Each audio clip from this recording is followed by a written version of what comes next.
이 시간 서로 옆 사람, 앞뒤 사람 함께 인사를 나누겠습니다. 예배 성공이 인생의 성공입니다.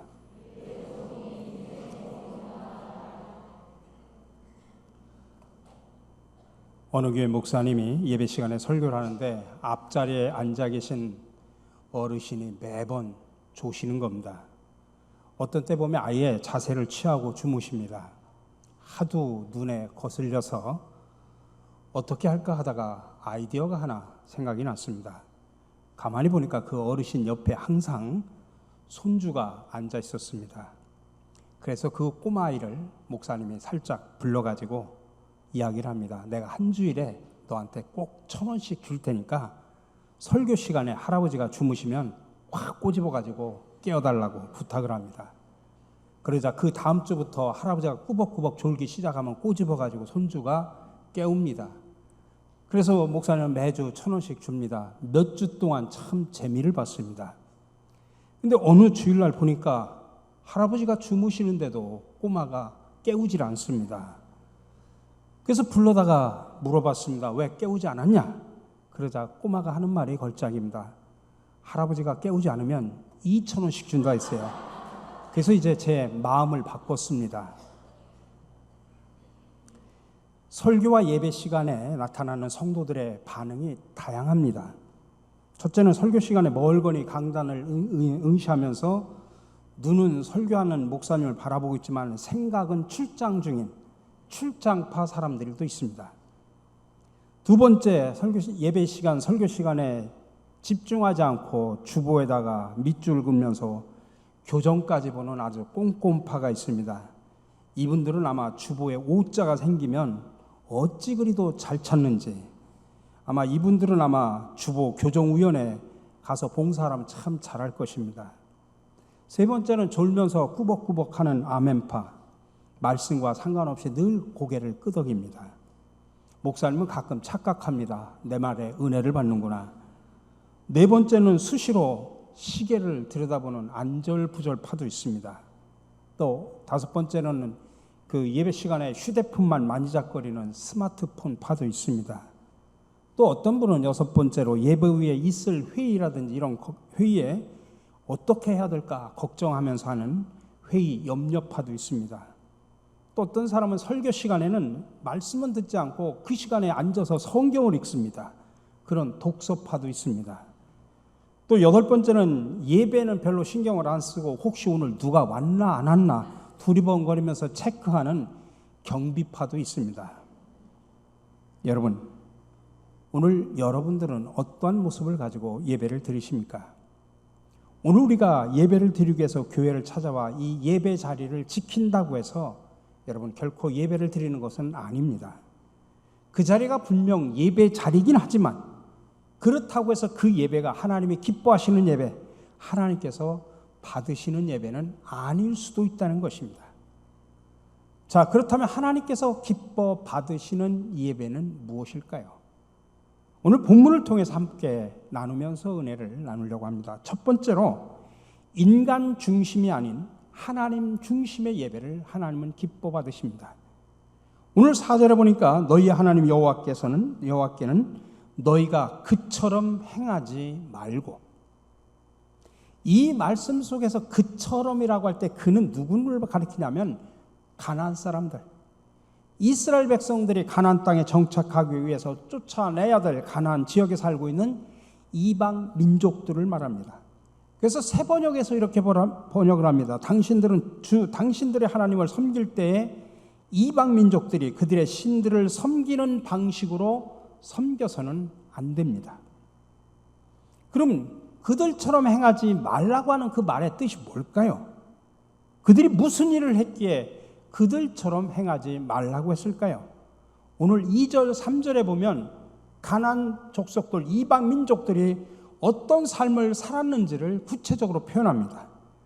너희가 쫓아낼 민족들이 그들의 신들을 섬기는 곳은 높은 산이든지 작은 산이든지 푸른 나무 아래든지를 막론하고 그 모든 것을 너희가 마땅히 파멸하며 그 제단을 헐며 주상을 깨트리며 아세라상을 불사르고 또 그 조각한 신상들을 찍어 그 이름을 그곳에서 멸하라. 이 말씀을 통해서 우리는 세 가지를 발견하게 됩니다. 첫째, 그들은 우상을 숭배했다고 하는 것입니다. 또 하나, 이들이 믿는 신은 사람들의 손에 의해서 조각된 것이었다. 세 번째, 우상을 섬기는 장소를 자기들 편의대로 정했다고 하는 것입니다. 그들은 자기들의 마음대로 우상을 만들고 자기들이 생각하기에 신성하다고 생각되는 것을 택해서 우상을 섬겼습니다. 그런데 오늘 본문 말씀은 어떻게 말하고 있습니까? 너희가 그처럼 행하지 말라고 이야기합니다. 무슨 뜻입니까?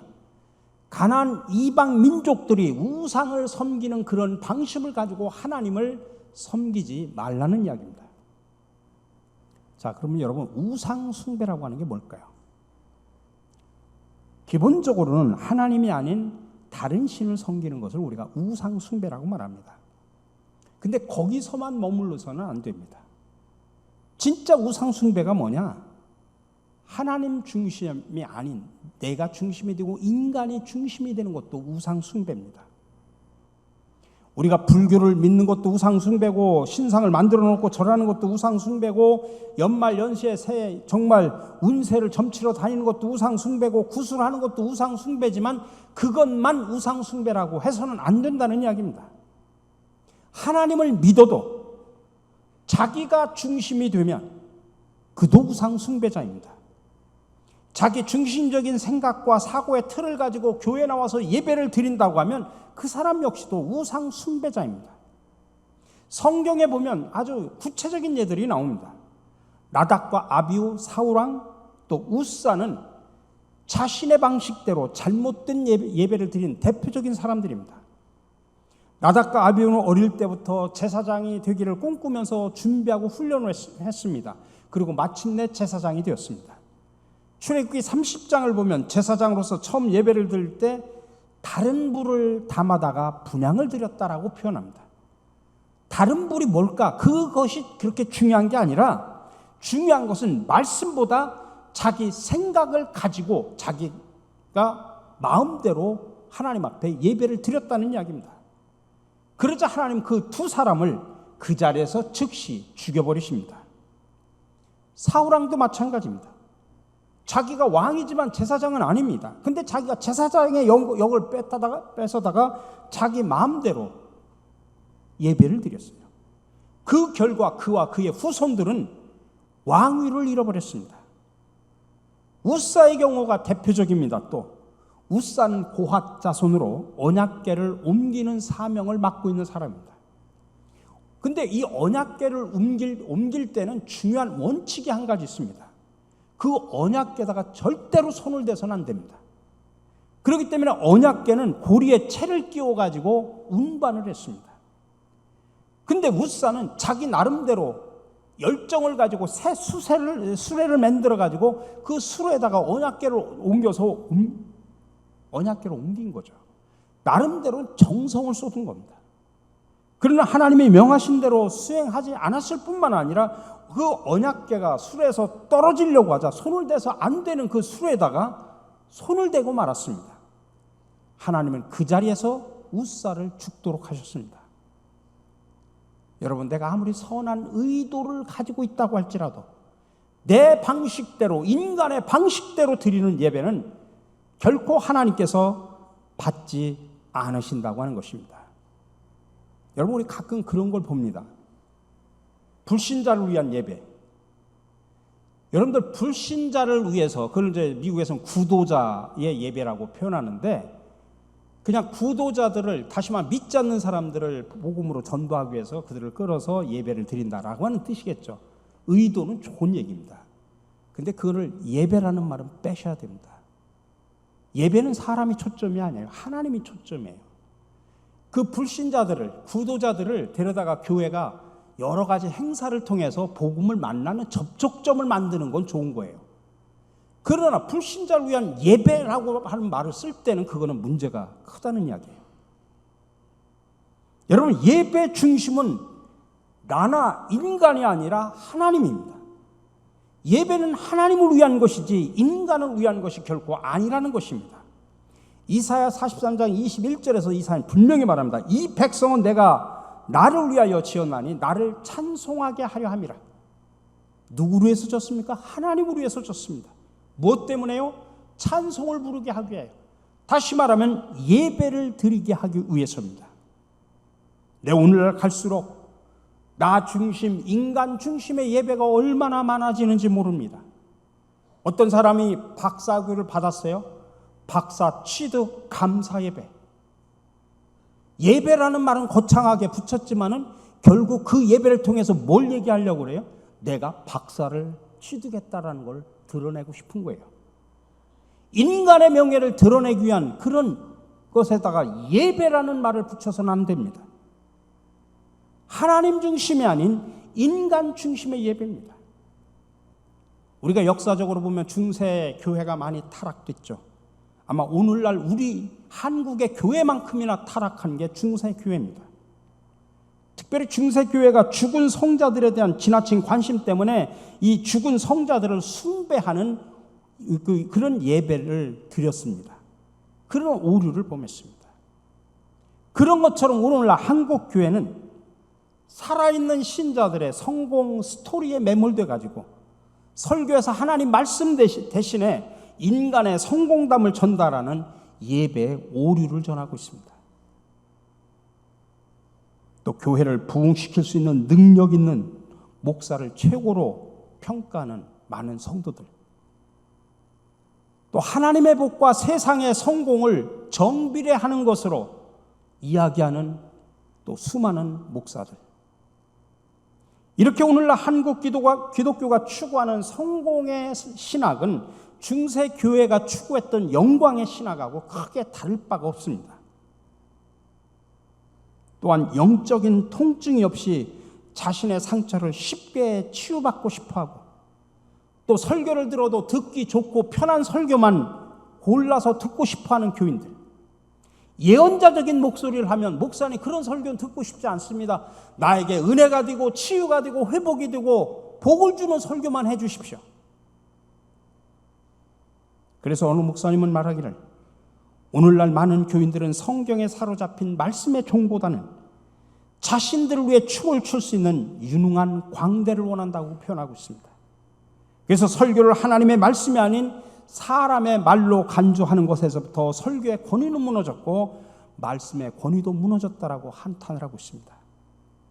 결국 중세 교회와 오늘날 한국 교회의 타락의 공통점이 뭐냐?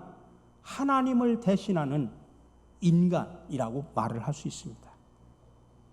그래서 결국은 예배에서 하나님 중심이 아니라 인간 중심이 되어버리고 맙니다. 이게 바로 우상 숭배입니다. 오늘 우리 생각으로는 경건하게 은혜스럽게 내가 예배를 드리는 것 같지만 사실은 하나님이 없는 인간의 만족을 위한 예배일 수도 있다는 사실을 기억하시기 바랍니다. 이게 바로 우상 숭배입니다. 그러면 오늘 우리가 하나님께 집중할 때, 이 예배를 드리면서 하나님이 중심이 될 때, 그 예배를 하나님은 기뻐 받으신다는 사실을 믿으시기 바랍니다. 두 번째로, 하나님께서는 드림이 있는 예배를 기뻐하십니다. 오늘 6절입니다. 너희의 번제와 너희의 제물과 너희의 11조와 너희의 손의 거제와 너희의 소원제와 낙헌 예물과 너희 소와 양의 처음 난 것들을 너희는 그리로 가져다가 드리고. 여러분, 예배는 드림이 있어야 됩니다. 근데 마음만 드려서는 안 됩니다. 마음도 드려야 되겠지만 그 마음을 담아서 예물을 드리라는 것입니다. 오늘 본문에서도 번제, 희생, 11조, 거제, 서원제, 낙헌 예물, 우양의 처음 난 것들을 드리라고 말하고 있지 않습니까? 그렇습니다. 예배는 드림입니다. 내가 예배를 통해서 은혜도 받아야 되겠지만은 먼저 드림이 있어야 됩니다. 만약 우리가 은혜를 받기 위해서 무언가를 드려야 된다라고 생각한다면 그건 엄밀한 의미에서 드림이 아니라 지불하는 겁니다. 우리가 가게에 가서 물건을 사려면 물건 값을 지불해야 되지 않습니까? 값을 지불해야만 내가 물건을 받습니다. 그래서 우리가 은혜를 받기 위해서 내가 뭔가를 드린다고 하면 그 은혜는 우리가 거기에다가 합당한 값을 지불해서 얻은 것입니다. 그러니 하나님께서 은혜로 준 것은 결코 아닙니다. 그렇다면 진정한 의미에서 헌금이 드림이 되기 위해서는 어떻게 해야 되느냐? 먼저 우리들이 깨달아야 될 것이 있습니다. 여러분, 헌금은 많고 적고가 중요한 것이 아닙니다. 헌금은 어디까지나 마음의 문제고 믿음의 문제입니다. 마가복음 12장 41절에 보면 어느 과부가 연복계에 2렙돈을 넣습니다. 2렙돈이 얼마냐면 노동자 일당을 예를 들어서 6만 원이라고 칩시다. 그러면 한 렙돈은 500원 정도도 안 됩니다. 그게 2렙돈이라면 1,000원도 안 되는 돈입니다. 근데 이 2렙돈을 드린 과부를 가리켜서 예수님이 뭐라고 말한 줄 아십니까? 가난한 과부가 모든 사람보다 많이 드렸다라고 표현합니다. 여러분, 정말 그 예배 자리에 이 과부보다 많이 드린 사람이 없어서 예수님께서 그렇게 말을 했을까요? 아닙니다. 그 자리엔 부자들도 많았습니다. 아마 부자들이 체면치레 정도로만 드려도 이 과부보다 훨씬 많은 돈을 드렸을 겁니다. 근데 이 여인이 가장 많이 드렸다고 말을 하는 것은 자기의 모든 소유, 생활비 전부를 드렸기 때문입니다. 또 이와 반대되는 또 성경의 스토리가 있습니다. 예수님의 발에 향유를 부은 여인의 사건입니다. 여러분, 이 여인이 예수님의 발에 부은 향유의 값이 300데나리온이라고 표현하고 있지 않습니까? 한 데나리온은 노동자의 하루 품삯입니다. 그러면 몇 천만 원 되겠죠. 고가의 향유입니다. 어찌되었든 이 여인도 예수님께 향유를 부었다는 것 때문에 칭찬을 받게 되는데, 예수님이 이 여인을 칭찬한 게 고작 고가의 향유를 부었기 때문에 칭찬을 했습니까? 성경학자들에 의하면 이 여인은 몸을 파는 여자였을 수도 있다고 말합니다. 이 여인이 가지고 있던 고가의 향유는 그렇다면 몸을 팔아서 구입한 돈일 수도 있습니다. 물건일 수도 있습니다. 만약 여러분이라면 여인이 자신의 몸을 팔아서 구입한 향유를 여러분의 몸에다 붓는다면 그것 때문에 기쁘고 좋아하시겠습니까? 더욱이 당시에 유대인들이 가지고 있던 사회적인 통념으로 볼 때 아무리 고가의 향유라고 할지라도 부정한 방법에 의해서 벌어들인 것을 가지고 이런 일에 사용하면 그들은 결코 용납하지 않습니다. 그런데 예수님께서도 이 여인의 행동을 가지고 칭찬한 이유 뭘까요? 그 마음 때문이었습니다. 예수님을 위해서 자신이 할 수 있는 전부를 기쁜 마음으로 드렸기 때문입니다. 그러므로 헌금은 액수가 중요한 것이 아니라 마음과 믿음이 중요하다는 이야기입니다. 이게 사실이 아니라면 예수님께서는 두 여인의 이야기 가운데 한 여인만 칭찬했어야 됩니다. 그것도 고가의 향유를 부인 여인만 칭찬했어야 됩니다. 지금 제가 헌금은 마음의 문제, 믿음의 문제라고 계속 말씀을 드리고 있는데, 그렇다고 해서 헌금 적게 드려도 되는구나, 그런 이야기가 아닙니다. 헌금이 마음의 문제, 믿음의 문제라는 말은 때로는 헌금이 부담이 되더라도 드릴 수 있어야 된다라고 하는 그런 이야기입니다. 2렙돈을 드린 과부를 보십시오. 그녀에게 있어서 2렙돈은 자기가 가지고 있는 것의 전부였기 때문에 2렙돈을 드린다고 하는 그 자체가 그에게는 부담이었습니다. 향유를 부은 여인도 마찬가지입니다. 300데나리온이나 되는 향유는 그녀가 가지고 있는 전 재산이었을 것이고, 그것을 드린다고 하는 것은 분명 그 여자에게도 부담이었습니다. 그런데도 드렸다고 하는 것은 자신이 할 수 있는 한 최선을 다해서 드렸다는 것입니다. 여러분, 우리가 헌금 생활하는 것도 사실은 분명 경제적으로 부담이 될 수 있습니다. 그럼에도 불구하고 부담이 될 정도로 헌금 생활에 최선을 다해야 되는 이유는 두 가지입니다. 그것은 돈에 의한 유혹을 물리치며 살 수 있다는 것입니다. 또 하나는 하나님이 내 인생의 주인이라고 하는 고백을 할 수 있을 때만 그게 가능한 것입니다. 어쨌든 여러분, 돈 때문에 시험 들지 마십시오. 돈은 있을 때도 있고 없을 때도 있습니다. 그래서 돌고 도는 게 돈이라고 말하지 않습니까? 돈은 없어도 살지만은 여러분, 하나님 없이는 살 수 없다는 사실을 기억하시기 바랍니다. 그래서 재물도 하나님께서 붙잡아 주시지 않으면 있다가도 한순간에 사라져버릴 수 있습니다. 그런 걸 기억하고 우리가 예배를 드릴 때마다 정성껏 드릴 수 있는 그런 성숙한 신앙인들이 되시기를 주님의 이름으로 간절히 축원합니다. 이렇게 하나님께서 기뻐하시는 예배를 드리면 하나님께서 어떠한 축복을 주시느냐? 7절입니다. 거기 곧 너희 하나님 여호와 앞에서 먹고 너희 하나님 여호와께서 너희 손으로 수고한 일에 복 주심으로 말미암아 너희와 너희의 가족이 즐거워할지니라. 우리가 하나님께서 기뻐하시는 예배를 드리면 하나님께서 우리가 하는 일에 복을 주시고 우리 자녀들의 미래를 책임져 주시고 상한 마음을 싸매 주시고 회복시켜 주신다는 이야기입니다. 그래서 하나님께서 기뻐하시는 예배 속에는 언제나 불평이 감사로, 슬픔이 기쁨으로, 저주가 축복으로, 부족함이 풍부함으로, 답답한 일이 속 시원한 일로, 눈물이 웃음으로, 고통이 능력으로 변화되는 축복이 있음을 믿으시기 바랍니다. 근데 그것보다도 무엇보다 더 큰 축복은 살아계신 하나님을 만날 수 있다고 하는 것입니다. 우리는 살아가다 보면 참 하나님은 어디 계신가, 하나님은 꼭 숨어 계신 것 같이 느껴질 때가 참으로 많이 있습니다. 내가 뭘 계획하고 막 일을 하는데 일이 잘 안 풀립니다. 뭔가 또 뚜렷한 대책이 없을 때, 너무나 힘들고 괴롭고 지칠 때 우리는 하나님께서 나를 저버리고 어디론가 숨어버린 거 아닐까? 근데 이렇게 숨어있는 듯한 하나님도 예배를 통해서 만날 수 있습니다. 그래서 토마 텐이라고 하는 목사님이 이런 말을 했습니다. 그분을 발견하는 관건은 우리의 예배이다. 그렇습니다. 우리가 하나님께서 기뻐하시는 예배를 드리는 순간 우리는 살아계신 하나님을 발견하게 됩니다. 이것이 예배의 위력이자 성도들이 가지고 있는 특권 중에 특권임을 믿으시기 바랍니다. 그러니 여러분 이 예배 특권을 빼앗기지 마시기 바랍니다. 여러분 지금 육신의 질병 때문에 힘들고 어려우신 분 계십니까? 물질 때문에 아파하신 분 계십니까? 바쁜 일상 때문에 마음 편한 날이 없습니까? 가족들 간의 남모르는 갈등으로 어찌할 바를 모르고 계십니까? 그렇다면 여러분은 분명 광야 같은 인생을 살고 있음에 틀림이 없습니다. 그러나 여러분 광야 같은 인생이라고 할지라도 예배만은 빼앗기지 마시기 바랍니다. 예배는 우리가 이렇게 광야 같은 이 세상을 살면서도 꼭 지켜야 될 축복의 자리고 위로의 자리고 회복의 자리고 능력의 자림을 믿으시기 바랍니다.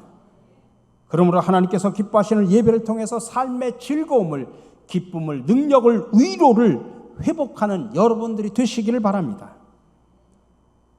여러분 지금까지 어떻게 예배를 드리셨습니까? 정말 하나님이 기뻐하시는 예배를 드리셨습니까? 부디 바라기는 하나님이 기뻐하시는 예배를 드릴 수 있는 우리 모두가 되기를 간절히 바랍니다. 하나님이 기뻐하시는 예배는 하나님 중심의 예배입니다. 우리 편의대로 예배 드리는 것이 아니라 하나님께서 원하시는 예배, 내 중심, 인간 중심의 예배는 모두 우상 숭배입니다. 또 하나님께서 기뻐하시는 예배는 드림이 있는 예배입니다. 은혜도 받아야 되겠지만 은혜 받는 것에만 주안점을 둬서는 안 됩니다. 먼저 드림이 있어야 됩니다. 마음에 없는 많은 예물보다 마음에 담긴 최선의 예물을 하나님은 기뻐 받으십니다. 드림을 통해서 하나님을 기뻐하게 하시는 저와 여러분들이 되시기를 간절히 바랍니다. 그리고 하나님께서 이렇게 기뻐하시는 예배를 드릴 때 하나님께서 우리의 삶을 즐겁게 하시고 기쁘게 하십니다. 이러한 예배 특권을 여러분 빼앗기지 마시고 누리시기를 바랍니다. 저는 마지막으로 우리가 예배를 드릴 때마다 하나님을 온전히 만나 감격의 예배를 드리고 하나님 기뻐하시는 예배가 되기 위해서 구체적인 실천 방안을 몇 가지 소개하고 마치려고 합니다. 리차드 포스터 교수님이 영적 성장을 위한 제자훈련이라고 하는 책 속에서 온전한 예배를 준비하기 위한 몇 가지 방안을 우리에게 소개를 합니다. 첫 번째는 예배를 드리러 교회에 올 때는 거룩한 기대를 가지고 오라는 이야기입니다. 오늘 내가 하나님 앞에 나가서 하나님께 예배를 드릴 때 내가 살아계신 하나님을 만나리라. 하나님께서 나의 몸과 영혼을 치유해 주시리라. 말씀을 통해서 나를 가르쳐 주시리라. 이런 거룩한 기대를 가지고 교회에 나와서 살아계신 하나님 앞에서 예배를 드리시기를 바랍니다. 두 번째로 우리의 매일의 삶 속에서 우리가 하나님과 교제하고 만나고 대화하는 습관을 가져야 됩니다. 오늘 이 자리에서도 우리가 하나님 앞에 예배드리지만 여러분들이 일주일 동안 세상에 나가서 평상시에 하나님을 만나는 습관을 하시기 바랍니다. 기도와 말씀을 통해서 묵상하시면서 하나님을 만나는 훈련을 하시기 바랍니다. 또 우리가 살아가는 삶 속에서 그 삶이 구체적으로 예배라고 하는 사실을 깨달으면서 여기만이 예배가 아니라 우리의 삶의 자리가 예배로 만들어갈 때 그게 온전한 예배가 될 수 있다고 하는 것입니다.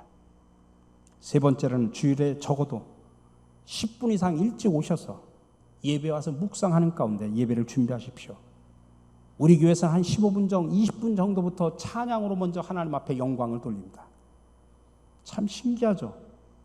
지각하시는 분들은 습관이에요. 제가 늘 앞에서 이렇게 보면 1분 지각하시는 분은 매주일 1분 지각합니다. 5분 지각하시는 분은 매주일 5분 지각하셔요. 습관입니다. 여러분 미리 오셔서 묵상하시고 찬양하시면서 하나님을 만나리라고 하는 거룩한 기대감을 가지고 와서 예배를 드리시기 바랍니다. 네 번째로는 예배를 책임지는 인도자들을 위해서 하나님께 맡기는 기도를 하십시오. 예배를 인도하는 목사님뿐만 아니라 기도로 하시는 장로님들을 위해서 또 찬양하는 찬양대들을 위해서 헌금위원, 안내위원들, 방송위원들, 주차봉사들, 교회에서 이렇게 식당 봉사하시는 분들, 교사들 다양한 곳에서 서로 이렇게 협력하여 봉사하시는 분들이 얼마나 많습니까? 하나님 앞에 그들을 맡기면서 기도하시기 바랍니다. 마지막으로 예배를 드리기 위해서 함께 모인 공동체, 우리 성도들에게도 특별한 관심을 기울이시기 바랍니다. 가족끼리 모여서 식사를 하는데 서로 같이 따뜻한 눈길을 주면서 대화하면서 식사를 해야 그게 가족끼리의 식사죠. 서로 쳐다보지도 않고 멀뚱멀뚱 그냥 쳐다보고 그냥 밥만 먹는 게 그게 가족 식사입니까? 마찬가지로 예배는 나 혼자 드리는 게 아닙니다. 그럴 것 같으면 요즘 젊은 사람들이 가끔 이야기하듯이 집에서 그냥 텔레비 틀어놓고 기독교 방송 틀어놓고 예배 드리시지. 왜? 예배는 공동체가 드리는 겁니다. 그러니 우리 공동체가 우리가 그리스도 안에서 한 가족이 되어서 함께 하나님 앞에 나아가는 것입니다. 그러므로 한 몸을 이룬 공동체로서 서로에게 따뜻한 사랑과 관심을 가져야 되는 것입니다. 우리 사랑하는 성도 여러분, 이제부터 우리 모두 온전한 예배자가 됩시다. 그래서 하나님이 기뻐하시는 예배를 드릴 수 있는 성숙한 저와 여러분들이 되시기를 주님의 이름으로 간절히 축원합니다.